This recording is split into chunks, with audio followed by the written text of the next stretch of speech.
It's been a 8 hours drive, 600 kilometers for round 2 of the EFS Modlite Championship. Pull into the track and there's Brad all set up, ready to go. And we had a special guest, King Rohan was joining us for this weekend. We used to work with him. It was great to have him in the team.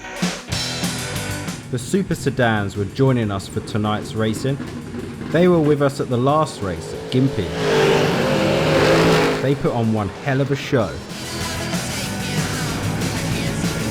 Yeah, so we arrived and you're super pumped. Yeah, I was like really motivated to get going because we've done a lot of change with the car, hoping that fucking tyre makes a difference.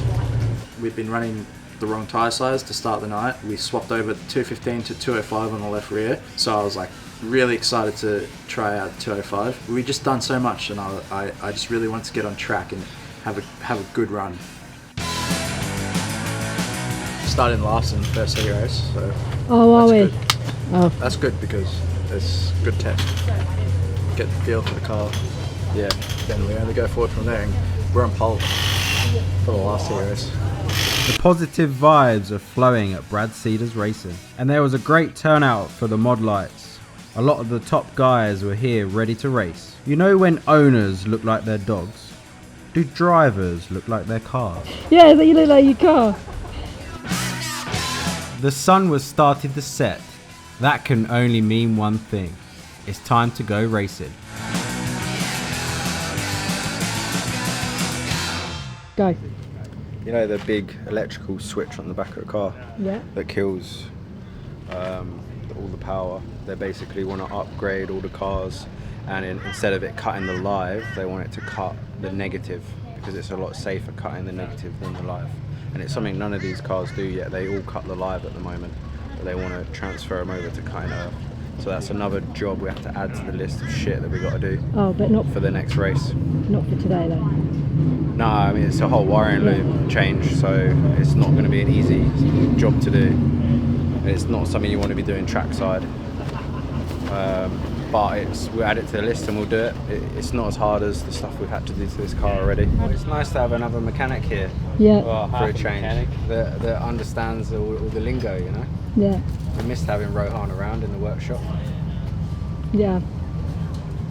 This is just a tribute to the good old days today.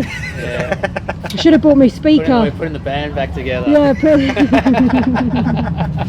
I had a good feeling about this race. I mean, it was my birthday weekend. I just had a good feeling, and I kind of had a underlining feeling that there was going to be some drama. I thought maybe we would have a knock here and there because we've had a lot of lucky escapes this year so far. Kind of thought, oh, we're maybe due a little bit of damage, or we're due a bit of drama at this one, but I thought we would get through that and end up with some half decent results. But this was the first race meeting that I was like, all right, let's actually make some moves here and like do some racing, because the last couple races I've been just wanting to get, you know, some tits. This time I was like serious, you know, I wanted to actually improve myself, and I felt like we had a great car. The track was really greasy. Super Sedans were with us, but for the parade lap, they let us know at the driver briefing that Super Sedans weren't going to get their hot laps. The Modlites were getting sent out on a greasy track.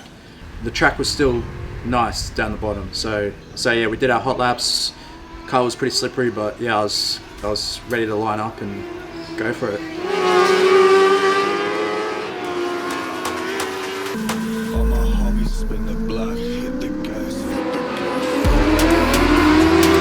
First corner, and the cameras just got hammered with clay. They come round for the first lap, and we got hammered with clay. If you're wondering why I'm wearing sunglasses with guards on the side, this is why. And about 2 laps in, you had a near miss and spun out because there was a certain driver that spun out in front of you, and you got away with it that time. Yeah, it was a really close call. It's probably the closest call I've had this year. Someone spun up the top of the track where it was still wet. Line them up and get ready for the restart. Here we go again. It wasn't even a lap later, it was literally the lap that we restarted. One of the other drivers unfortunately drifted a little high, got into the really greasy stuff, and he started to spin out, gave it a boot full to try and correct it, but it just kept coming back down the track, and unfortunately I didn't see that until I was hit right in the door. We had someone behind us, and that guy, unfortunately, he had nowhere to go as well, and boom, straight into the other side. I sat in the car, and immediately I knew we had a lot of damage, but I thought, I'm not going to be negative about this. I think we can fix it. I had a rollover in Grafton, and I immediately wrote the car off, but Dad was quick to pull my head in and pretty much tell me, no, it's fine. So I thought, look, we didn't even roll over, so it can't be that bad. We'll get the car fixed and get back out there for the next heat. I jumped out of the car, and my wheel was wedged in someone else's door, and the other one was hanging off. So my confidence started to drop a little bit, but I was like, no, it's all right. We can still fix it. But then as they were dragging the cars off the track, I saw the car close up for the first time. I thought, do you know what, we actually stand a chance of getting this back out on track. And I thought maybe there's some control arms gone, and we've got spares of all this stuff. We should be good. Not sure we could say the same about the Q116. I think their night is over. Is this a good time to ask you to subscribe? We need all the help we can get. But it turned out that both sides of the car had taken an impact from a different car. It didn't look good for us, but our dads didn't raise no quitters. Don't worry, don't worry. We were going to try everything we could to get this car back out there. We get the axle stands just to make it a bit safer. So I think if one side of the car had an impact, we were good to go. We were going to get it back out on track, but it turned out that both sides of the car had taken a hit, and the more we got into the repairs, the more we were realizing, holy crap, we're in trouble here. I don't think this car is going to get back out. We snapped a shock on one side, and the other side we ripped the brake hose out of the caliper. Slowly we started to see stuff that we could not repair, and it was just a shame because I was feeling super confident, and we literally did 3 laps and it was all over. We could hear our next heat race starting without us. What the fuck? Just ripped it off of the clamps. So yeah, as you know, Brad's had a big one and we don't have enough bits to finish it, to get it up and going. He's ripped the brake cable out of the caliper. Both the lower arms are snapped. There's nothing attaching the wheel to the car anymore apart from this top arm.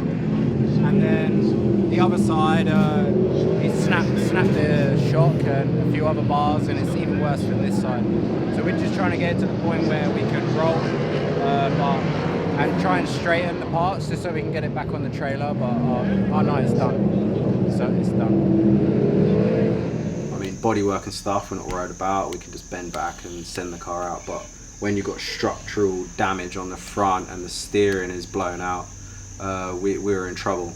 And it got to the point where we just decided that we'd call it a night and go and have a beer and sit it out and watch some of the racing.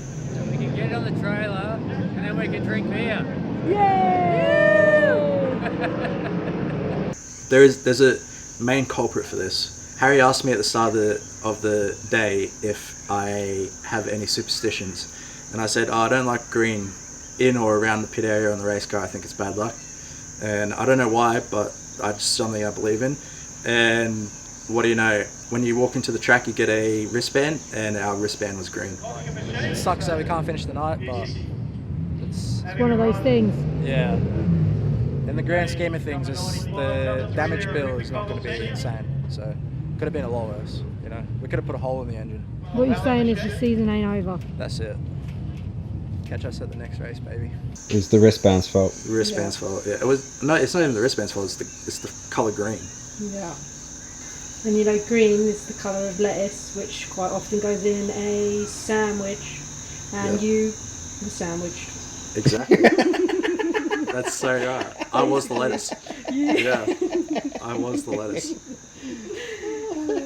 It was a shame that we had to drive all that way just for 3 laps, but it's part of racing, and these are some of the lows that we're going to have to swallow. and we already felt like we were at a bit of a low because we weren't getting any results, but it turned out the lows get even lower. And when you've got a car that's written off, we'll be having to rebuild the whole thing again.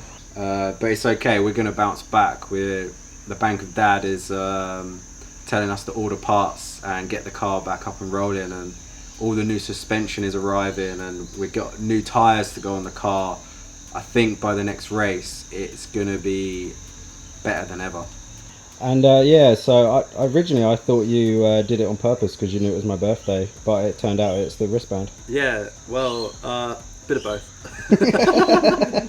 Yeah, a bit of both. So we want to do a special thank you to everyone that come over and offered us parts and offered us time to help us build the car. It's so cool to see all the Modlite community come together, especially when you're having a disaster.